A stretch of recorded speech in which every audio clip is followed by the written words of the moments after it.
News ബ്രേക്സിൽ വിശദമായ റിപ്പോർട്ടുകളിലേക്കാണ്. കോഴിക്കോട് എലത്തൂരിൽ യുവതിയെ വിളിച്ചുവരുത്തി കൊലപ്പെടുത്തിയ കേസിൽ നിർണായക CCTV ദൃശ്യങ്ങൾ പുറത്ത്. യുവതിയുടെ മൃതദേഹം പ്രതി വൈശാഖനും ഭാര്യയും ചേർന്ന് കാറിൽ കയറ്റുന്ന ദൃശ്യങ്ങളാണ് പുറത്തുവന്നത്. അജി കുഞ്ഞുമോനാണ് കോഴിക്കോട് നിന്ന് വിശദാംശങ്ങളുമായി ചേരുന്നത്. Aji, good morning. ഈ ഒരു സംഭവം ഏറെ ഞെട്ടിച്ച സംഭവമായിരുന്നു എല്ലാവരെയും.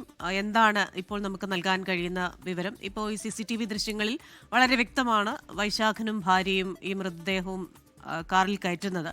അപ്പോൾ ഈ ഭാര്യ ഈ വിവരം അറിഞ്ഞിരുന്നോ? എന്തായിരുന്നു കൂടുതൽ വിവരങ്ങൾ നമുക്ക് നൽകാനുള്ളത്?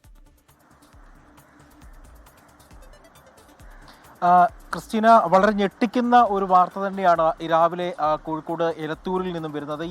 ഇപ്പോൾ നമ്മൾ കാണുന്ന CCTV ദൃശ്യങ്ങൾ ഇന്നലെ തന്നെ പോലീസിന് ലഭിച്ചിരുന്നു. അല്പസമയം മുൻപാണ് പോലീസ് ആ CCTV ദൃശ്യങ്ങളൊക്കെ പുറത്തുവിട്ടത്. ഈ കേസുമായി ബന്ധപ്പെട്ട് ഈ പ്രതി വൈശാഖന്റെ ഭാര്യയും സംഭവവുമായി ബന്ധപ്പെട്ട് ചോദ്യം ചെയ്യാനാണ് സാധ്യതയുള്ളത്. ഫെബ്രുവരി 5 വരെയാണ് നിലവിൽ വൈശാഖൻ പോലീസ് കസ്റ്റഡിയിലുള്ളത്. ഇന്നലെയാണ് പോലീസ് കസ്റ്റഡി അപേക്ഷ നൽകിയത്. വൈശാഖിന് വേണ്ടിയുള്ള കസ്റ്റഡി അപേക്ഷ ഇന്നലെയാണ് നൽകിയത്. ഫെബ്രുവരി 5 വരെ കസ്റ്റഡി അപേക്ഷ നൽകുകയും ചെയ്തു. ഇന്ന് പ്രധാനമായും ഈ കേസുമായി ബന്ധപ്പെട്ട തെളിവെടുപ്പ് നടത്താനാണ് പോലീസ് ശ്രമിക്കുന്നത്. അതായത് ഈ ജ്യൂസ് വാങ്ങിയ കടയിൽ ഉൾപ്പെടെ വൈശാഖിന്റെ സ്ഥാപനത്തിൽ ഉൾപ്പെടെ കൃത്യമായി തന്നെ പോലീസ് തെളിവെടുപ്പ് നടത്തും. അതാണ് ഇന്ന് നടക്കാനുള്ളത്. ഇന്ന് രാവിലെ തന്നെ വൈശാഖിനുമായി അന്വേഷണ സംഘം ഈ തെളിവെടുപ്പ് നടത്താൻ വേണ്ടി വൈശാഖിന്റെ സ്ഥാപനത്തിലും മറ്റു സ്ഥലങ്ങളിലും ഈ ജ്യൂസ് വാങ്ങിയ കടകളിലടക്കം വൈശാഖിനെയും കൊണ്ട് പോയി തെളിവെടുപ്പ് നടത്തുമെന്നാണ് നമുക്ക് പോലീസിൽ നിന്ന് ലഭിക്കുന്ന വിവരം. ഈ കേസുമായി ബന്ധപ്പെട്ട് വൈശാഖിനെതിരെ പോക്സോ കേസും കൂടെ നിലവിൽ FIR ചേർത്തിട്ടുണ്ട്. അതായത് ഈ മരണപ്പെട്ട പെൺകുട്ടിയെ 16 വയസ്സ് ഉള്ളപ്പോൾ തന്നെ വൈശാഖൻ പീഡിപ്പിച്ചിരുന്നു എന്നാണ് പോലീസ് കണ്ടെത്തിയിരിക്കുന്നത്. അതുകൊണ്ട് തന്നെയാണ് പോക്സോ കേസും ഈ കേസിൽ വൈശാഖിനെതിരെ രജിസ്റ്റർ ചെയ്തിരിക്കുന്നത്.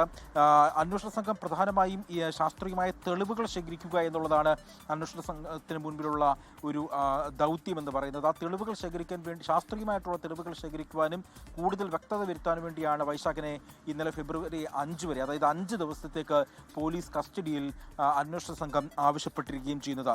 ഈ നേരത്തെ ഈ CCTV ദൃശ്യങ്ങൾ അന്വേഷണ സംഘത്തിന് ലഭിച്ചിരുന്നുവെന്ന് ഞാൻ നേരത്തെ തന്നെ സൂചിപ്പിച്ചിരുന്നു.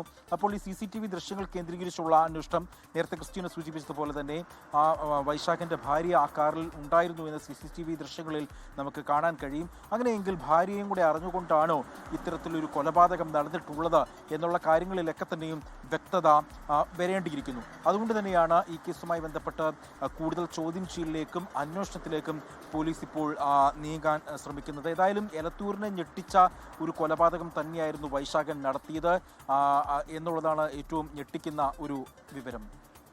ശരി, അജി കുഞ്ഞുമോനാണ് കോഴിക്കോട് നിന്ന് വിശദാംശങ്ങളുമായി ചേർന്നത്. ഇനി മറ്റ് പ്രധാന വാർത്തകളുടെ വിവരങ്ങളുമായി 24 പ്രതിനിധികൾ വിവിധ മേഖലകളിൽ നിന്ന് പ്രേക്ഷകർക്കൊപ്പം ചേരുകയാണ്. തിരുവനന്തപുരത്ത് നിന്ന് മേഘ്ന മുരളിയുണ്ട്, കോഴിക്കോട് നിന്ന് അജി കുഞ്ഞുമോൻ, കൊച്ചിയിൽ നിന്ന് ആൻമരിയ സണ്ണി, ഡൽഹിയിൽ നിന്ന് ബൽറാം നെടുങ്ങാടി എന്നിവർ പ്രേക്ഷകർക്കൊപ്പം ചേരും. ആദ്യം നമ്മൾ പോകുന്നത് തിരുവനന്തപുരത്തേക്കാണ്. അവിടെ മേഘ്ന മുരളിയുണ്ട്. മേഘ്ന, വെരി ഗുഡ് മോർണിംഗ്. ഇന്ന് നമ്മൾ തെക്കൻ കേരളത്തിൽ നിന്ന് കുറേ വാർത്തകൾ പ്രതീക്ഷിക്കുന്നുണ്ടല്ലോ. SIRന്റെ സമയപരിധി ഇന്ന് അവസാനിക്കുകയാണ്. ശബരിമല സ്വർണ്ണക്കൊള്ളയുമായി ബന്ധപ്പെട്ട അപ്ഡേഷൻസ് ഉണ്ട്. CPIMന്റെ സംസ്ഥാന സെക്രട്ടേറിയറ്റിൽ നിന്നാണ് ലോക കേരള സഭയിൽ നിന്നാണ് നിരവധി പ്രവാസികൾ അതിൽ പങ്കെടുക്കാനായി എത്തിച്ചേർന്നിട്ടുണ്ട്. അപ്പോൾ എന്തൊക്കെ വാർത്തകളാണ് നമ്മൾ ഇന്ന് തെക്കൻ കേരളത്തിൽ നിന്ന് പ്രതീക്ഷിക്കുന്നത്? Good morning Christina. ഇന്നും തെക്കൻ കേരളത്തിൽ പ്രത്യേകിച്ച് തിരുവനന്തപുരത്ത് സംഭവബഹുലമാണ്. വാർത്തകൾ നിരവധി ഉണ്ട് എന്നുള്ളതാണ്. അതിൽ പ്രധാനമായും SIRുമായി ബന്ധപ്പെട്ട തീവ്ര വോട്ടർ പട്ടിക പരിഷ്കരണവുമായി ബന്ധപ്പെട്ട് വലിയ വിവാദങ്ങൾ ഉണ്ടായതാണ്. അത് ബിലോമാരുടെ അടക്കം സമ്മർദ്ദമടക്കം വലിയ പ്രശ്നങ്ങൾ ഉണ്ടായതാണ്. അതിനുശേഷം കരട് വോട്ടർ പട്ടിക പ്രഖ്യാപിക്കുന്നു, പബ്ലിഷ് ചെയ്യുന്നു. പിന്നീട് അതിന്മേൽ പരാതി സമർപ്പിക്കാനും അതുപോലെ തന്നെ ആക്ഷേപങ്ങൾ ഉണ്ടെങ്കിൽ അത് പറയാനുമുള്ള സമയപരിധിയാണ് ഇന്ന് അവസാനിക്കുന്നത്. അതിൽ ഈ വോട്ട് ചേർക്കുന്നതിനും അതുപോലെ തന്നെ കരട് വോട്ടർ പട്ടികയിൽ നിന്ന് പേരൊഴിവാക്കുന്നതിനുമായി പ്രവാസികളടക്കമുള്ള നിരവധി വോട്ടർമാർ സമീപിക്കുകയും ചെയ്തിട്ടുണ്ട്. അത് 1 ലക്ഷത്തിലധികം വോട്ടർമാരാണ് ഇത്തരത്തിൽ പേര് ചേർക്കുന്നതിനും അതുപോലെ തന്നെ ഒഴിവാക്കുന്നതിനുമായി ബന്ധപ്പെട്ടിട്ടുള്ളത്. അവരുടെ ഹിയറിംഗും ഉടൻ നടപ്പിലാക്കും. അതിൽ ഇനി ഏതെങ്കിലും തരത്തിൽ ഹിയറിംഗിന് നോട്ടീസ് ലഭിക്കാനുള്ളവർക്ക് അത് ഉടൻ നൽകിക്കൊണ്ട് ഫെബ്രുവരി 21 അന്തിമ വോട്ടർ പട്ടിക പ്രഖ്യാപിക്കാനാണ് തീരുമാനിച്ചിരിക്കുന്നത്. അതുപോലെ തന്നെയാണ് ശബരിമല സ്വർണ്ണക്കൊള്ളയുമായി ബന്ധപ്പെട്ട കുറ്റപത്രം സമർപ്പിക്കാത്തതിന് എന്നതിനാൽ തന്നെ SIT വലിയ വിമർശനങ്ങൾ കേൾക്കേണ്ടി വരുന്നുണ്ട്. അതിൽ VSSCയുടെ വിശദമായ റിപ്പോർട്ട് ലഭിച്ച ശേഷമായിരിക്കും SIT കുറ്റപത്രം സമർപ്പിക്കുന്നതിനുള്ള നടപടിക്രമങ്ങളിലേക്ക് നീങ്ങുന്നുണ്ടാവുക. അതിൽ പ്രധാനമായും മുൻ എക്സിക്യൂട്ടീവ് ഓഫീസറായിട്ടുള്ള സുധീഷ് കുമാർ ഇന്ന് പുറത്തിറങ്ങാനുള്ളൊരു സാധ്യത, അത് 90 ദിവസം കഴിയുകയാണ്. സ്വാഭാവിക ജാമ്യത്തിനായി കോടതിയെ ഇന്ന് സമീപിക്കും, പുറത്തിറങ്ങാനുള്ള സാധ്യതയാണ്. നേരത്തെ തന്നെ S. ശ്രീകുമാറും അതുപോലെ തന്നെ മുരാരി ബാബുവും പുറത്തിറങ്ങിയിരുന്നു. അതിൽ പ്രധാനമായും കോടതിയിൽ ഈ ശബരിമല സ്വർണ്ണക്കൊള്ളയിൽ പ്രധാന കുറ്റവാളികൾ എന്ന് കണ്ടെത്തിയവരാണ് ഇപ്പോൾ പുറത്തിറങ്ങുന്നത്. അത് കുറ്റപത്രം സമർപ്പിക്കാത്തതിന് കൊണ്ടാണ് എന്നുള്ളതാണ് വിമർശനമായി വരികയും ചെയ്യുന്നത്. അതുപോലെ തന്നെ CPM സംസ്ഥാന സെക്രട്ടേറിയറ്റ് ഇന്ന് തിരുവനന്തപുരത്ത് നടക്കുന്നു. അതിൽ പ്രധാനപ്പെട്ട ചർച്ചാ വിഷയം എന്ന് പറയുന്നത് ഈ നിയമസഭാ തിരഞ്ഞെടുപ്പ് തന്നെയാണ്. അതുപോലെ തന്നെ തിരുവനന്തപുരത്തും ഉയർന്നു വന്നിട്ടുള്ള ഫണ്ട് വിവാദം, അത് വിഷ്ണു രക്തസാക്ഷി ഫണ്ട് വിവാദം, അത് വലിയ തരത്തിൽ ഈ CPM സംസ്ഥാന സെക്രട്ടേറിയറ്റിൽ ചർച്ചയുണ്ടാകും. അതുപോലെ തന്നെ ഈ അടുത്ത കാലത്ത് പാർട്ടി പ്രതിസന്ധിയിലായിട്ടുള്ള കാര്യങ്ങളൊക്കെ CPM സംസ്ഥാന സെക്രട്ടേറിയറ്റിൽ ചർച്ചയാകുന്നുണ്ട്. അതുപോലെ തന്നെ ജില്ലാ സെക്രട്ടേറിയറ്റിൽ മുഖ്യമന്ത്രി പങ്കെടുത്ത ജില്ലാ സെക്രട്ടേറിയറ്റിൽ ഉയർന്നു വന്നിട്ടുള്ള പൊതുവികാരങ്ങളും ഈ CPM സംസ്ഥാന സെക്രട്ടേറിയറ്റിൽ ചർച്ചയാകുമെന്നുള്ളതാണ്. അതുപോലെ തന്നെയാണ് ലോക കേരള സഭയും തിരുവനന്തപുരത്ത് നടക്കുന്നു. 5ാം ലോക കേരള സഭയാണ് നടക്കുന്നത്. ശങ്കരനാരായണൻ തമ്പി ഹാളിൽ ഇന്ന് 10 മണിക്ക് മുഖ്യമന്ത്രി അതിന്റെ ഉദ്ഘാടനം നിർവഹിക്കും. ഇന്നലെ അതിന്റെ ഒരു പൊതുസമ്മേളനവും ഉദ്ഘാടനവും മുഖ്യമന്ത്രി നിർവഹിച്ചതാണ്. അതിനുശേഷമാണ് ഇന്ന് സെഷനുകൾക്ക് തുടക്കമാകുന്നത്. അത് പ്രവാസികളായിട്ടുള്ള അതുപോലെ തന്നെ വിവിധ ആളുകൾ ഇവിടെ എത്തി അവരുടെ അഭിപ്രായങ്ങൾ പങ്കുവയ്ക്കും. മുഖ്യമന്ത്രി വിവിധ സെഷനുകളിലും പങ്കെടുക്കുന്നുണ്ട്. ക്രിസ്റ്റീന. ശരി, മേഘന മുരളിയാണ് തെക്കൻ കേരളത്തിൽ നിന്ന് പ്രതീക്ഷിക്കാവുന്ന വാർത്തകളുടെ വിശദാംശങ്ങളുമായി ചേർന്നത്. ഇനി നമ്മൾ പോകുന്നത് വടക്കൻ കേരളത്തിലേക്കാണ്. അവിടെ അജി കുഞ്ഞുമോനുണ്ട്. ആദ്യം നമ്മൾ പോകുന്നത് രാവിലെ വന്ന ഒരു വിയോഗ വാർത്തയിലേക്കാണ്. Aji, good morning again. PT ഉഷയുടെ ഭർത്താവ് V. ശ്രീനിവാസൻ അന്തരിച്ചു വന്ന വാർത്ത വരുന്നുണ്ടല്ലോ. അദ്ദേഹത്തിന് 64 വയസ്സായിരുന്നു. കോഴിക്കോട് പയ്യോളിയിലെ വീട്ടിൽ കുഴഞ്ഞു വീഴുകയായിരുന്നു. ഈ സമയം MP അവിടെ ഇല്ലായിരുന്നു എന്നാണ് നമ്മൾ മനസ്സിലാക്കുന്നത്. കൂടുതൽ വിവരങ്ങൾ എന്തൊക്കെയാണ്? Christina, very good morning. ഇന്ന് പുലർച്ചെ 12:30 PT ഉഷയുടെ ഭർത്താവും മുൻ ദേശീയ കായിക താരവുമായിട്ടുള്ള ശ്രീനിവാസൻ അന്തരിക്കുന്നത്. അദ്ദേഹം ദേഹാസ്വസ്ഥയെ തുടർന്ന് സമീപത്തെ സ്വകാര്യ ആശുപത്രിയിൽ അദ്ദേഹത്തെ എത്തിച്ചുവെങ്കിലും അദ്ദേഹം മരണം സംഭവിക്കുകയായിരുന്നു.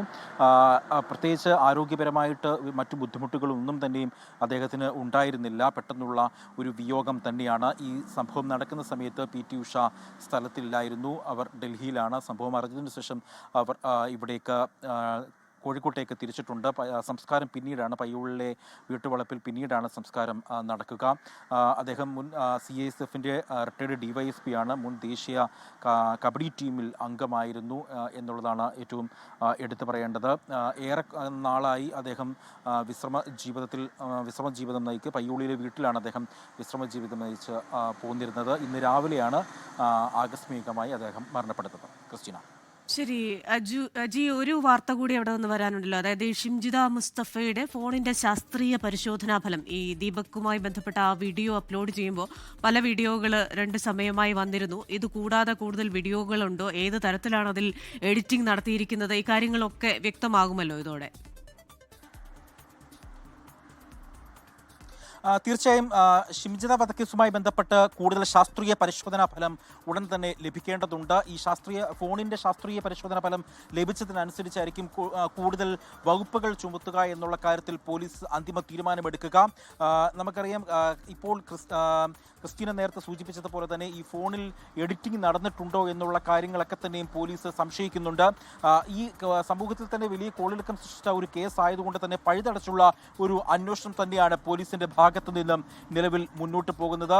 അതേസമയം ഷിംജിത മുസ്തഫയുടെ ജാമ്യാപേക്ഷ കുന്നമംഗലം 1ാം ക്ലാസ് മജിസ്ട്രേറ്റ് കോടതി കഴിഞ്ഞ ദിവസം നിരസിച്ചിരുന്നു. ഇതിനെ തുടർന്ന് ഇന്നലെ കോഴിക്കോട് പ്രിൻസിപ്പൽ സെഷൻസ് കോടതിയിൽ ജാമ്യാപേക്ഷ നൽകിയിട്ടുണ്ട് ഷിംജിത മുസ്തഫ. ആ ജാമ്യാപേക്ഷയിൽ പ്രധാനമായും എടുത്തു പറയുന്നത് കുന്നമംഗലത്ത് പറഞ്ഞ അതേ കാര്യങ്ങൾ തന്നെ ആവർത്തിച്ചുകൊണ്ടാണ് ഷിംജിത മുസ്തഫ ജാമ്യാപേക്ഷയിൽ പറയുന്നത്. അതായത് താൻ തെറ്റൊന്നും ചെയ്തിട്ടില്ല എന്നുള്ള കാര്യം തന്നെ ആവർത്തിച്ച് പറയുകയാണ് ഷിംജിത മുസ്തഫ. ഈ സെഷൻസ് കോടതിയിൽ സമർപ്പിച്ചിരിക്കുന്ന ജാമ്യാപേക്ഷയിലും ഇത് തന്നെയാണ് പറയുന്നത്. ഈ കേസുമായി ബന്ധപ്പെട്ട് ഇപ്പോഴും റിമാൻഡിൽ കഴിയുകയാണ്. ഈ കേസിൽ പ്രധാനമായും നേരത്തെ ക്രിസ്റ്റീന സൂചിപ്പിച്ചതുപോലെ തന്നെ ഫോണിന്റെ പരിശോധനാ ഫലം റിപ്പോർട്ട് വരണം. അത് കഴിഞ്ഞിട്ട് തെളിവെടുപ്പടക്കം നടത്തേണ്ടതുണ്ട്. ഇപ്പോൾ പോലീസ് കസ്റ്റഡിയിൽ വാങ്ങിയിട്ടില്ല. ഒരുപക്ഷെ പ്രിൻസിപ്പൽ സെഷൻസ് കോടതിയിൽ ജാമ്യാപേക്ഷ നൽകിയതുകൊണ്ട് തന്നെ പോലീസ് കസ്റ്റഡിയിൽ വാങ്ങുമോ എന്നുള്ള കാര്യത്തിൽ ഇനി വ്യക്തത വരാനുണ്ട്. പോലീസിന്റെ മുന്നിൽ ഇരിക്കുന്ന ഒരു പ്രധാന ദൗത്യം ഫോണിന്റെ ശാസ്ത്രീയമായ പരിശോധന ഫലം റിപ്പോർട്ട് ലഭിച്ചതിന് ശേഷം ഈ സംഭവ സ്ഥലത്തും, അതായത് ആ സംഭവം നടക്കുന്ന ബസ്സിനുള്ളിൽ തന്നെ തെളിവെടുപ്പ് നടത്താൻ വേണ്ടിയുള്ള ഒരു നീക്കമാണ് പോലീസിന്റെ ഭാഗത്ത് നിന്നും നിലവിൽ ഉള്ളത്. അപ്പോൾ അതുകൊണ്ട് തന്നെ ശാസ്ത്രീയമായ ഫലം ലഭിച്ചതിന് ശേഷം കൂടുതൽ ആധികാരികതയോടെ തന്നെ ഈ അന്വേഷണവുമായി മുന്നോട്ട് പോകാൻ വേണ്ടിയാണ് അന്വേഷണ സംഘം നിലവിൽ തീരുമാനിച്ചിരിക്കുന്നത്. ഏതായാലും പ്രിൻസിപ്പൽ സെഷൻസ് കോടതിയിൽ ജാമ്യാപേക്ഷ നൽകിയിട്ടുണ്ട്. ഇന്ന് അറിയാൻ കഴിയും എന്നാണ് ഈ ജാമ്യാപേക്ഷ പരിഗണിക്കുക. മറ്റെന്തെല്ലാം കാര്യങ്ങളാണ് ഷിംജിത മുസ്തഫ ഈ ജാമ്യാപേക്ഷയിൽ പ്രധാനമായിട്ടും പറയുന്നത് എന്നതടക്കം ഇന്ന് കൃത്യമായി അറിയാൻ കഴിയും. ക്രിസ്റ്റീന. അജി, നമ്മളെ ഒരുപാട് വാർത്തകൾ പറയുമ്പോൾ ചിലപ്പോൾ നമുക്കൊരു ചെറിയ നാവുപിഴ വരും. അപ്പോൾ അജി ആദ്യം പറഞ്ഞപ്പോൾ ഷിംജിത വധക്കേസ് എന്നാണ് പറയുന്നത്, ദീപകിന്റെ ആത്മഹത്യ. അതൊന്ന് ചെറുതായിട്ടൊന്ന് തിരുത്തിയത്. എല്ലാവർക്കും സംഭവിക്കുന്നതാണ് ചില സമയത്ത്. തീർച്ചയായിട്ടും ക്രിസ്റ്റീന, ഈ നാക്കുപിഴ അങ്ങനെ സംഭവിച്ചു പോയതാണ്. ഒരുപാട് വാർത്തകൾ റിപ്പോർട്ട് ചെയ്യുമ്പോൾ അങ്ങനെ ആകസ്മികമായി സംഭവിച്ചു പോയതാണ്. അത് ഞാൻ തിരുത്തുന്നു. തീർച്ചയായിട്ടും അത് നമുക്ക് മനസ്സിലാവും. Thank you Aji. മറ്റു വാർത്തയിലേക്ക്. അജിത് പവാർ മരണമടഞ്ഞതോടെ ഉപമുഖ്യമന്ത്രി സ്ഥാനത്തേക്ക് ഭാര്യ സുനേത്രയെ നിർദ്ദേശിക്കാൻ എൻസിപിയിൽ നീക്കം. എൻസിപി വർക്കിംഗ് പ്രസിഡന്റായ പ്രഫുൽ പട്ടേലിന്റെ നേതൃത്വത്തിൽ പ്രാരംഭ ചർച്ചകൾ തുടങ്ങിയതായി റിപ്പോർട്ടുകൾ പുറത്തുവന്നു. നിലവിൽ രാജ്യസഭാ എംപിയാണ് സുനേത്ര പവാർ. അജിത് പവാറിന്റെ ഭാര്യയെ ഉപമുഖ്യമന്ത്രിയായി കാണാനാണ് ജനങ്ങൾ ആഗ്രഹിക്കുന്നതെന്ന് എൻസിപി നേതാവ് നർഹരി സിർവാളും പരസ്യമായി പറഞ്ഞു. ഉപമുഖ്യമന്ത്രി സ്ഥാനം ഏറ്റെടുക്കുകയാണെങ്കിൽ രാജ്യസഭാ പദവി രാജിവെച്ച് ബാരാമതിയിൽ നിന്ന് തന്നെ സുനേത്ര പവാർ ജനവിധി തേടും. അതേസമയം ഇരുവിഭാഗം എൻസിപികളുടെയും ലയന കാര്യത്തിലും വൈകാതെ തീരുമാനമുണ്ടായേക്കും. ലയനമുണ്ടായാൽ ബിജെപി സഖ്യത്തിൽ തന്നെ തുടരാൻ ശരത് പവാർ അനുവദിക്കുമോ എന്ന കാര്യത്തിലും വ്യക്തതയില്ല. ബജറ്റ് പ്രഖ്യാപനത്തിന് പിന്നാലെ സർവീസ് മേഖലയിലെ നിർദ്ദേശങ്ങൾ നടപ്പിലാക്കാൻ സർക്കാർ ശമ്പള പരിഷ്കരണ കമ്മീഷനെ ഉടൻ നിയമിക്കും. റിപ്പോർട്ട് ഏപ്രിലിൽ ലഭിക്കുമെങ്കിലും അടുത്ത സർക്കാരിന്റെ കാലത്തായിരിക്കും പരിഷ്കരണം പ്രാബല്യത്തിൽ വരിക. ഏപ്രിൽ 1 മുതൽ സർക്കാർ പെൻഷൻകാർക്കുള്ള അഷ്വേർഡ് പെൻഷൻ പദ്ധതി നടപ്പാക്കാനുള്ള നടപടികളും ആരംഭിക്കും. നിലവിലെ പങ്കാളിത്ത പെൻഷൻ പദ്ധതിയിൽ നിന്ന് പിന്മാറാൻ ആഗ്രഹിക്കാത്ത ജീവനക്കാർക്ക് പദ്ധതിയിൽ തുടരാം. ബജറ്റിൽ പ്രഖ്യാപിച്ച അതിവേഗ റെയിൽ പദ്ധതിക്കായുള്ള പ്രാരംഭ നടപടികളും തുടങ്ങും. ഫെബ്രുവരി 2 മുതൽ ബജറ്റിന്മേലുള്ള പൊതുചർച്ച നിയമസഭയിൽ ആരംഭിക്കും. പശ്ചിമബംഗാളിലെ സൌത്ത് 24 പർഗാനയിലെ തീപിടുത്തത്തിൽ അകപ്പെട്ടവർക്കായുള്ള തെരച്ചിൽ ഇന്നും തുടരും. 5 മൃതദേഹാവശിഷ്ടങ്ങളാണ് കഴിഞ്ഞ ദിവസം കണ്ടെത്തിയത്. ഇതോടെ മരണസംഖ്യ 21 ഉയർന്നിട്ടുണ്ട്. 27 പേരെ കാണാതായി എന്നാണ് തീപിടുത്തമുണ്ടായ ആനന്ദ്പൂരിന് സമീപത്തെ പോലീസ് സ്റ്റേഷനിൽ അറിയിപ്പ് ലഭിച്ചിരുന്നത്. ഇവരിൽ 21 പേരും മേദ്നിപൂർ സ്വദേശികളാണ്. 26-ാം തീയതി പുലർച്ചെയുണ്ടായ തീപിടുത്തത്തെ തുടർന്നുള്ള തെരച്ചിലിൽ അസ്ഥികൂട അവശിഷ്ടങ്ങളാണ് ഇപ്പോൾ ലഭിച്ചുകൊണ്ടിരിക്കുന്നത്. ഇന്ന് രാഷ്ട്രപിതാവ് മഹാത്മാഗാന്ധിയുടെ 78ാമത് രക്തസാക്ഷിത്വ ദിനം ആചരിക്കുകയാണ് രാജ്യം. ഡൽഹിയിലെ ബിർള ഹൌസിൽ ഒരു സായാഹ്ന പ്രാർത്ഥനയിൽ പങ്കെടുക്കാൻ പോകുന്നതിനിടയിൽ 1948 ജനുവരി 30-നാണ് മഹാത്മാഗാന്ധി ഹിന്ദുത്വ തീവ്രവാദിയായ നാഥുറാം നായക് ഗോഡ്സെയുടെ വെടിയേറ്റ് കൊല്ലപ്പെട്ടത്. രക്തസാക്ഷിത്വ ദിനത്തിൽ രാഷ്ട്രപതി ദ്രൌപദി മുർമു, പ്രധാനമന്ത്രി നരേന്ദ്രമോദി അടക്കമുള്ള നേതാക്കൾ മഹാത്മാവിന്റെ സമാധി സ്ഥലമായ രാജ്ഘട്ടിലെത്തി ആദരമർപ്പിക്കും. ഗാന്ധിജി വെടിയേറ്റ് വീണ ബിർള ഹൌസിലും ഇന്ന് പ്രത്യേക പരിപാടികൾ നടക്കും. രാജ്യവ്യാപകമായി ഗാന്ധി സ്മാരകങ്ങൾ അടക്കമുള്ള ഇടങ്ങളിൽ ഇന്ന് പ്രത്യേക പ്രാർത്ഥനാ യോഗങ്ങൾ ചേരും. ഇന്ത്യ അറബ് ഉന്നത ഉദ്യോഗസ്ഥ തലയോഗം ഇന്ന് ഡൽഹിയിൽ നടക്കും. ശനിയാഴ്ച നടക്കുന്ന 2ാമത് ഇന്ത്യ അറബ് വിദേശകാര്യമന്ത്രിമാരുടെ യോഗത്തിന് മുന്നോടിയായാണ് യോഗം. ഇന്ത്യയും UAEയും സംയുക്തമായി യോഗത്തിന് നേതൃത്വം നൽകും. അറബ് ലോകവുമായുള്ള ഇന്ത്യയുടെ ബഹുമുഖ സഹകരണം നയിക്കുന്ന ഏറ്റവും ഉയർന്ന വേദിയാണിത്.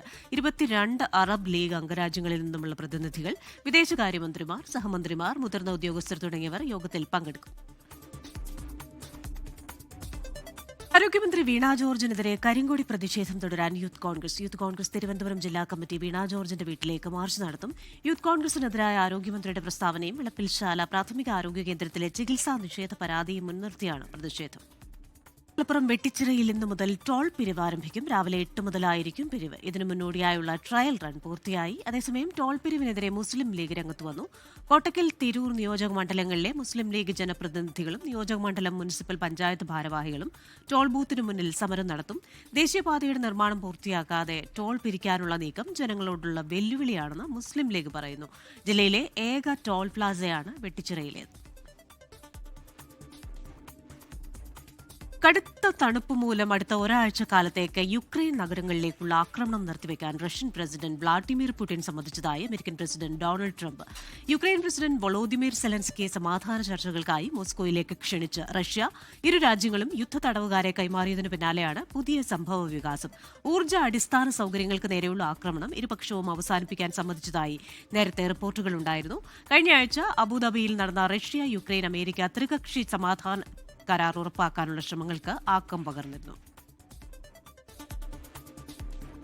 ഇറാൻ അമേരിക്ക സംഘർഷ സാധ്യത വർദ്ധിച്ചിരിക്കെ പശ്ചിമേഷ്യയിലേക്ക് വീണ്ടും ഒരു യുദ്ധക്കപ്പൽ കൂടി വിന്യസിച്ച America USS Delbert D black എന്ന ഡിസ്ട്രോയർ കപ്പലാണ് ഏറ്റവും ഒടുവിൽ പശ്ചിമേഷ്യയിലെത്തിയത്.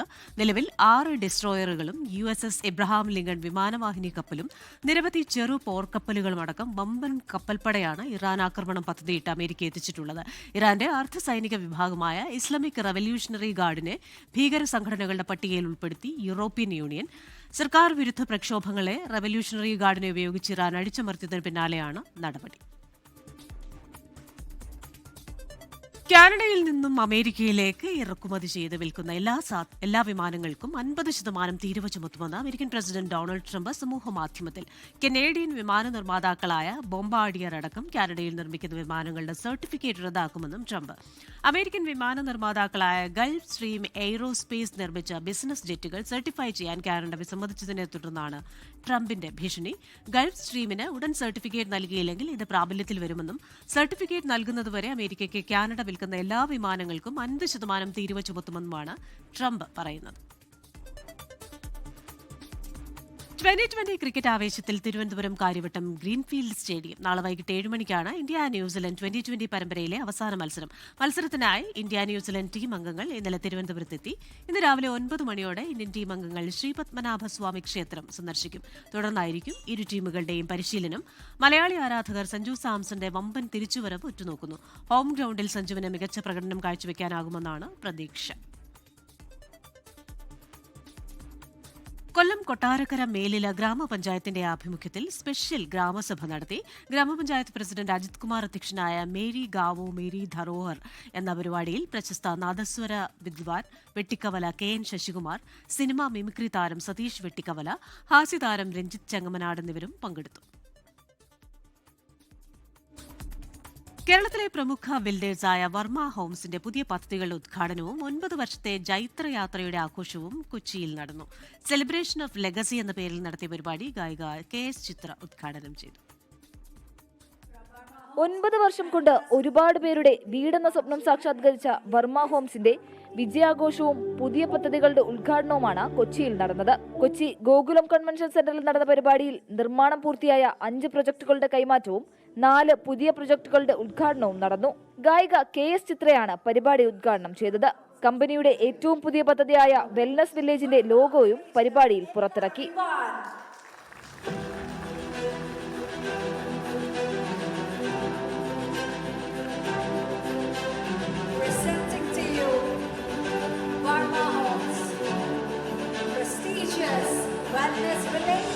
ഇതൊരു ഞങ്ങളുടെ ഒരു സെലിബ്രേഷനാക്കി മാറ്റിയിരിക്കുകയാണ് ഞങ്ങൾ. കാരണം ഞങ്ങൾ 5 പ്രോജക്ട്സ് ഈ വർഷം ഹാൻഡ് ഓവർ ചെയ്തു.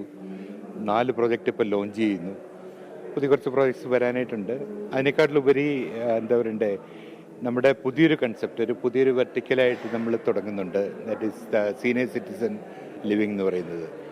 അത് കൊച്ചിയിലുണ്ട്, തൃശ്ശൂരുണ്ട്, ട്രിവാൻഡ്രത്ത് ഇപ്പോൾ 3 പ്രൊജക്റ്റാണ് കൺസീവ് ചെയ്തിരിക്കുന്നത്. ഹൃദയ ശസ്ത്രക്രിയാ വിദഗ്ധൻ doctor Jose Chacko Priyapuram, architect G Shankar തുടങ്ങിയവരും പരിപാടിയിൽ പങ്കെടുത്തു. 24 കൊച്ചി. സംസ്ഥാനതല MES യൂത്ത് ഫെസ്റ്റിന് കൊച്ചിയിൽ വർണ്ണാഭമായ തുടക്കം. കൊച്ചി മേയർ VK മിനിമോൾ ഉദ്ഘാടനം ചെയ്ത യൂത്ത് ഫെസ്റ്റിൽ 24 chief editor R Sreekandan Nair മുഖ്യപ്രഭാഷണം നടത്തി. 2500-ലേറെ കലാപ്രതിഭകളാണ് മാറ്റുരയ്ക്കുന്നത്. MES ക്യാമ്പസുകളുടെ സർഗവസന്തത്തിന് കൊച്ചിയിൽ തിരിതെളിഞ്ഞു.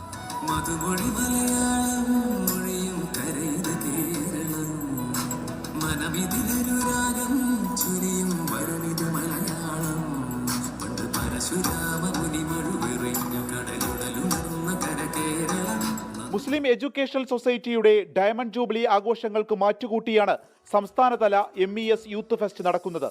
മേയർ VK മിനിമോൾ ഉദ്ഘാടനം ചെയ്തു.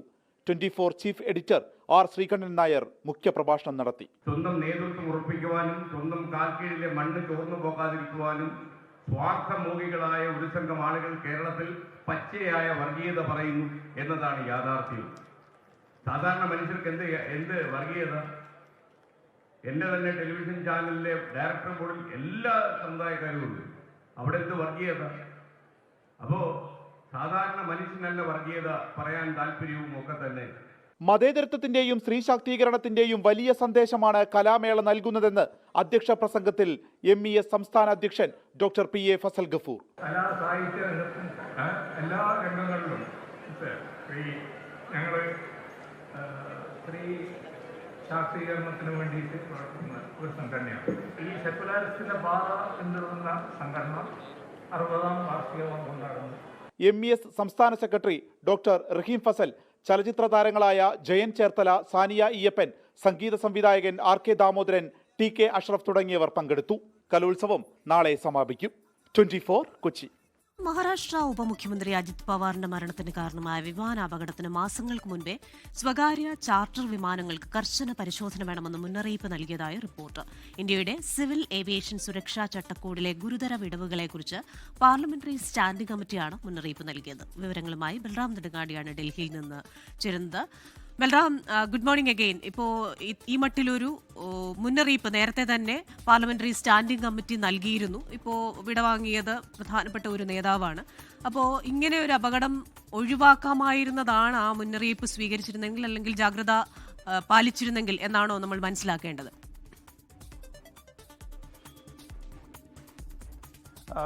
Very good morning Christina. രാജ്യത്തെ ഞെട്ടിച്ച ഒരു വിമാനാപകടമാണ് മഹാരാഷ്ട്ര ഉപമുഖ്യമന്ത്രി അജിത് പവാറിൻ്റെ ജീവനെടുത്തത്. ഈ ഒരു അപകടത്തിൻ്റെ പശ്ചാത്തലത്തിലാണ് മാസങ്ങൾക്ക് മുമ്പ് തന്നെ പാർലമെന്ററി സ്റ്റാൻഡിംഗ് കമ്മിറ്റിയുടെ റിപ്പോർട്ട് വീണ്ടും ചർച്ചയാകുന്നതും.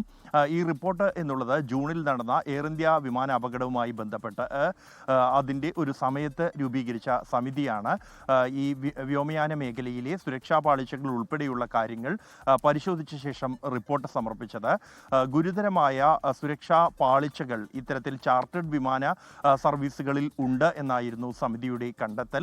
പ്രത്യേകിച്ച് പലപ്പോഴും ഈ ചാർട്ടേഡ് വിമാനങ്ങൾക്കായി ഉപയോഗിക്കുന്ന ചെറുവിമാനങ്ങൾ അവ കൃത്യമായി മറ്റ് റെഗുലർ സർവീസ് നടത്തുന്ന വ്യോമയാന കമ്പനികളുടെ വിമാനങ്ങൾക്ക് സമാനമായുള്ള സുരക്ഷാ പരിശോധനകൾ ചാർട്ടേഡ് വിമാനങ്ങളിൽ ഉണ്ടാകുന്നില്ല. അത് ചെറുവിമാനങ്ങളാണ്. കൂടാതെ അതിൻ്റെ സർവീസുകൾ ഷെഡ്യൂൾ ചെയ്ത സർവീസുകളല്ല, ചാർട്ടർ ചെയ്ത സർവീസുകളാണ് എന്നതുകൊണ്ട് തന്നെ പരിശോധനകൾ ഉണ്ടാകുന്നില്ല എന്നും ഇത്തരം സർവീസുകളിലും പരിശോധനകൾ, കർശനമായ സുരക്ഷാ പരിശോധനകൾ ആവശ്യമാണ് എന്നും മിന്നൽ പരിശോധനകൾ ഉൾപ്പെടെ ഇത്തരം കമ്പനികളുടെ വിമാനങ്ങളിൽ നടത്തേണ്ടതുണ്ട് തുടങ്ങിയ കാര്യങ്ങളാണ് ഈ സമിതിയുടെ റിപ്പോർട്ടിൽ ചൂണ്ടിക്കാണിച്ചത്. MP ദീപക് മിശ്ര അധ്യക്ഷനായ സമിതിയാണ് ഇത് സംബന്ധിച്ച് റിപ്പോർട്ട് സമർപ്പിച്ചത്. ഒപ്പം തന്നെ ചൂണ്ടിക്കാണിച്ച ഗൗരവമുള്ള ഒരു കാര്യം, പ്രതികൂല കാലാവസ്ഥയോ വഴിതിരിച്ചുവിടുന്ന സാഹചര്യമോ ഉണ്ടാകുമ്പോൾ സാധാരണ വിമാനങ്ങൾക്ക് ലെയേഴ്സ് ഓപ്പറേഷൻ കൺട്രോൾ സെന്ററുകളുടെ സഹായം ലഭിക്കാറുണ്ട്. എന്നാൽ ചാർട്ടേഡ് വിമാനങ്ങൾക്ക് ഇത്തരം സർവീസുകൾ ലഭിക്കുന്നില്ല. അതും അത്തരം ഗുരുതരമായ സാഹചര്യങ്ങളിൽ ഈ പ്രതിസന്ധി സൃഷ്ടിക്കുന്നുണ്ട് ഇത്തരം ചെറുവിമാനങ്ങൾക്ക് എന്നുള്ളതും ഈ സമിതി ചൂണ്ടിക്കാണിച്ചിരുന്നു. എന്നാൽ ഈ സമിതി റിപ്പോർട്ട് സമർപ്പിച്ച് മാസങ്ങൾ പിന്നിട്ടിട്ടും അത്തരത്തിലുള്ള പരിശോധനകളോ അല്ലെങ്കിൽ നടപടികളോ ആരംഭിച്ചിരുന്നില്ല എന്നുള്ളതാണ് യാഥാർത്ഥ്യം. ക്രിസ്റ്റീന. ശരി, ജാഗ്രത പാലിച്ചിരുന്നെങ്കിൽ ഒരുപക്ഷെ ഒഴിവാക്കാനാകുമായിരുന്ന ഒരു അപകടമായിരുന്നു. ബൽറാം നെടുങ്ങാടിയാണ് ഡൽഹിയിൽ നിന്ന് വിശദാംശങ്ങളുമായി ചേർന്നത്. ഹജ്ജ് തീർത്ഥാടനത്തിന് തയ്യാറെടുക്കുന്നവർക്ക് കൂടുതൽ സൗകര്യമൊരുക്കി വിമാനയാത്രയ്ക്ക് സ്വയം ബുക്കിംഗ് സംവിധാനം നിലവിൽ വന്നു. ഹജ്ജ് കമ്മിറ്റി ഓഫ് ഇന്ത്യയുടെ വെബ്സൈറ്റ് വഴിയോ ഹജ്ജ് സുവിധ ആപ്പ് വഴിയോ തീർത്ഥാടകർക്ക് നേരിട്ട് വിമാനങ്ങൾ തിരഞ്ഞെടുക്കാവുന്നതാണ്. ഇന്നു മുതൽ 4 ദിവസത്തേക്ക് മാത്രമാണ് ഈ പ്രത്യേക സൗകര്യം ലഭ്യമാകുക എന്ന് അധികൃതർ അറിയിച്ചിട്ടുണ്ട്. ഹജ്ജ് യാത്രാ നടപടികളിൽ സുതാര്യതയും കാര്യക്ഷമതയും ഉറപ്പാക്കുന്നതിന്റെ ഭാഗമായാണ് പുതിയ ഓൺലൈൻ സെൽഫ് ബുക്കിംഗ് സംവിധാനം ഹജ്ജ് കമ്മിറ്റി ഓഫ് ഇന്ത്യ നടപ്പിലാക്കിയത്. തീർത്ഥാടകർക്ക് അവരുടെ താൽപര്യപ്രകാരം യാത്രാ തീയതിയും വിമാനവും ഇപ്പോൾ സ്വയം തെരഞ്ഞെടുക്കാം. ഇതാദ്യമായാണ് ഇന്ത്യയിൽ നിന്നുള്ള തീർത്ഥാടകർക്ക് ഇങ്ങനെയൊരു അവസരം ലഭിക്കുന്നത്. ഹജ്ജ് കമ്മിറ്റിയുടെ ഔദ്യോഗിക വെബ്സൈറ്റ് വഴിയോ ഹജ്ജ് സുവിധ മൊബൈൽ ആപ്പ് വഴിയോ ആണ് ബുക്കിംഗ് പൂർത്തിയാക്കേണ്ടത്. ഇന്നു മുതൽ 4 ദിവസത്തേക്ക് മാത്രമാണ് ഈ സേവനം ലഭിക്കുക. സീറ്റുകളുടെ ലഭ്യതക്കും വിമാനത്തിന്റെ ശേഷിക്കുമനുസരിച്ചായിരിക്കും ബുക്കിംഗ് അനുവദിക്കുക. ഒരു കവറിലുള്ള എല്ലാ അംഗങ്ങൾക്കും വേണ്ടി കവർ ഹെഡാണ് ബുക്കിംഗ് നടത്തേണ്ടത്. ഒരിക്കൽ വിമാനം ബുക്ക് ചെയ്തു കഴിഞ്ഞാൽ പിന്നീട് യാത്രാ തീയതിയിലോ വിമാനത്തിലോ മാറ്റങ്ങൾ വരുത്താൻ അനുവദിക്കില്ല. നിശ്ചിത സമയത്തിനകം ബുക്കിംഗ് പൂർത്തിയാക്കാത്തവർക്ക് ലഭ്യമായ വിമാനങ്ങളിൽ ഹജ്ജ് കമ്മിറ്റി നേരിട്ട് സീറ്റുകൾ അനുവദിക്കും. ഒരേ കുടുംബത്തിൽപ്പെട്ടവർക്കും നാട്ടുകാർക്കും പരിചയക്കാർക്കുമെല്ലാം ഒരുമിച്ച് യാത്ര ചെയ്യാനുള്ള അവസരമാണ് ഇതിലൂടെ കേന്ദ്ര ഹജ്ജ് കമ്മിറ്റി ഒരുക്കുന്നത്. ജലീൽ കണ്ണമകരം, 24 ജിദ്ദ. ഇന്ത്യൻ രൂപയുടെ മൂല്യം തുടർച്ചയായി ഇടിയുന്നതോടെ ഗൾഫ് രാജ്യങ്ങളിലെ കറൻസികളുടെ വിനിമയ നിരക്ക് കുത്തനെ ഉയരുന്നു. UAE ദിർഹത്തിന്റെ മൂല്യം 25 രൂപയ്ക്ക് മുകളിൽ കടന്നു. വിനിമയ നിരക്ക് ഇനിയും ഉയരുമെന്ന് സാമ്പത്തിക വിദഗ്ധർ പറയുന്നു. 25 രൂപയ്ക്ക് മുകളിലാണ് UAE ദിർഹത്തിന്റെ ഇന്ത്യൻ രൂപയുമായുള്ള വിനിമയ നിരക്ക്. ഖത്തർ റിയാൽ 25.29 സൗദി റിയാൽ 24.52 കടന്നു. ബഹ്റൈൻ ദിനാറിന് 244 കുവൈറ്റ് ദിനാറിന് 304 ഇന്നത്തെ വിനിമയ നിരക്ക്. ഈ നിരക്കുകൾ വരും ദിവസങ്ങളിൽ വർദ്ധിക്കാൻ തന്നെയാണ് സാധ്യത. അടുത്ത ദിവസങ്ങളിൽ പ്രവാസികൾക്ക് ശമ്പളം ലഭിക്കുന്നതോടെ കൂടുതൽ പണമൊഴുക്ക് ഇന്ത്യയിലേക്കുണ്ടാകുമെന്നാണ് വിലയിരുത്തൽ. പണം അയക്കാൻ കാത്തിരിക്കുന്നവർക്ക് അടുത്ത ദിവസങ്ങളിൽ കൂടുതൽ അനുകൂലമായ നിരക്ക് ലഭിക്കാനുള്ള സാധ്യതയുണ്ടെന്നും വിപണി വിദഗ്ധർ ചൂണ്ടിക്കാട്ടുന്നു. അതേസമയം രൂപയുടെ മൂല്യത്തിൽ ഉണ്ടായിരിക്കുന്ന മാറ്റങ്ങൾ ഒരേ ദിശയിലേക്കുള്ളതല്ലെന്നും ഏറ്റക്കുറച്ചിലുകൾ ഉണ്ടെന്നും വിദഗ്ധർ അഭിപ്രായപ്പെടുന്നു. ഡോളർ സൂചികയിൽ ഉണ്ടായ ചെറിയ ഇടിവും വ്യാപാര കരാറുകളെക്കുറിച്ചുള്ള പ്രതീക്ഷകളും വിപണിക്ക് ഭാഗിക ആശ്വാസം നൽകിയിട്ടുണ്ട്.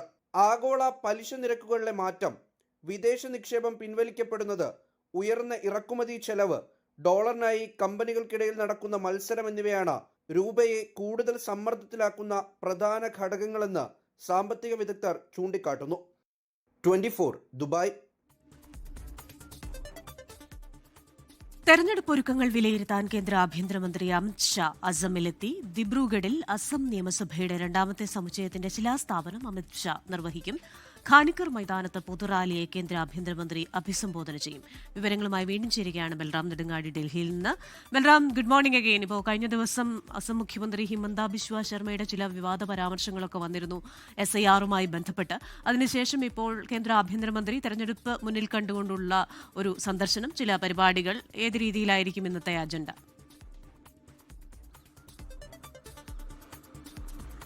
ക്രിസ്റ്റീന, കേരളത്തോടും പശ്ചിമ ബംഗാളിനോടും തമിഴ്നാടിനോടും ഒപ്പം തെരഞ്ഞെടുപ്പ് നടക്കുന്ന ഒരു സംസ്ഥാനമാണ് അസം. അസമിൽ തെരഞ്ഞെടുപ്പ് പ്രചരണം അല്ലെങ്കിൽ തെരഞ്ഞെടുപ്പ് ചൂട് ഇതിനകം തന്നെ ബാധിച്ചു കഴിഞ്ഞ ഒരു സംസ്ഥാനമാണ്. തുടർച്ചയായി മുഖ്യമന്ത്രി ഹിമന്ത ബിശ്വ ശർമ്മ നടത്തുന്ന പരാമർശങ്ങൾ വിവാദമാകുന്നു. കോൺഗ്രസ് നേതാക്കൾക്കെതിരെ അദ്ദേഹം ഗുരുതര ആരോപണങ്ങൾ ഉന്നയിക്കുന്ന ഒരു സാഹചര്യം നിലനിൽക്കുന്നുണ്ട്. അസമിൽ തുടർച്ചയായി 3ാം തവണയും അധികാരം പിടിക്കുക എന്ന ലക്ഷ്യത്തിലാണ് BJP ഉള്ളത്. ഇതിന്റെ ഭാഗമായുള്ള തിരഞ്ഞെടുപ്പ് ഒരുക്കങ്ങൾ അവലോകനം ചെയ്യുന്നതിന് വേണ്ടിയുള്ള സുപ്രധാന യോഗത്തിന് വേണ്ടിയാണ് ആഭ്യന്തരമന്ത്രി അമിത് ഷാ അസമിൽ എത്തിയിരിക്കുന്നത്. ഇന്ന് അദ്ദേഹം ദിബ്രുഗഡിലെ അസം നിയമസഭയുടെ 2ാമത്തെ കെട്ടിടത്തിന്റെ ഉദ്ഘാടനം നിർവഹിക്കുന്നുണ്ട്. അപ്പർ അസമിന്റെ വികസനം ലക്ഷ്യം വെച്ചാണ് ഇത്തരത്തിൽ ഈ പുതിയ കെട്ടിടത്തിന്റെ നിർമ്മാണം എന്നാണ് BJP അറിയിക്കുന്നത്. ഒപ്പം തന്നെ BJP നേതാക്കളുമായി അദ്ദേഹം ഒരു അവലോകന യോഗവും ഇന്ന് ചേരുന്നുണ്ട്. ഈ യോഗത്തിൽ സംസ്ഥാനത്തെ തിരഞ്ഞെടുപ്പ് ഒരുക്കങ്ങൾ ഉൾപ്പെടെയുള്ള കാര്യങ്ങൾ അദ്ദേഹം അവലോകനം ചെയ്യും. പുതിയ തന്ത്രങ്ങൾ ആവിഷ്കരിക്കും. ഇതോടൊപ്പം ഇന്നൊരു പൊതു റാലി ഖനികാർ മൈതാനത്ത് ആഭ്യന്തരമന്ത്രി അമിത് ഷാ വിളിച്ചു ചേർത്തിട്ടുണ്ട്. ഇതുകൂടാതെ അദ്ദേഹം ധേമാജിയിലെ മിസിംഗ് വിഭാഗത്തിന്റെ സാംസ്കാരിക ഉത്സവത്തിലും അദ്ദേഹം പങ്കെടുക്കുന്നുണ്ട്. ഗോത്ര വിഭാഗങ്ങളുടെ പ്രാദേശിക ഉത്സവങ്ങളിൽ ഉൾപ്പെടെയുള്ള പങ്കാളിത്തം ഉറപ്പാക്കുന്നതിന് വേണ്ടിയാണ് കേന്ദ്ര ആഭ്യന്തരമന്ത്രി അമിത് ഷാ ഇന്ന് തെരഞ്ഞെടുപ്പ് മുന്നിൽ കണ്ട് അസം സന്ദർശിക്കുകയാണ്. വിശദാംശങ്ങൾ നൽകുകയായിരുന്നു ബൽറാം നെടുങ്ങാടി ഡൽഹിയിൽ നിന്ന്. ലോകത്തെവിടെയായാലും ഏത് സമയത്തും 24 വാർത്തകളും ഓഗ്മെന്റഡ് റിയാലിറ്റി പാക്കേജുകളും എക്സ്പ്ലെയിനറുകളും വിശദമായി കാണാൻ ഞങ്ങളുടെ YouTube ചാനൽ നിങ്ങൾക്ക് സബ്സ്ക്രൈബ് ചെയ്യാം.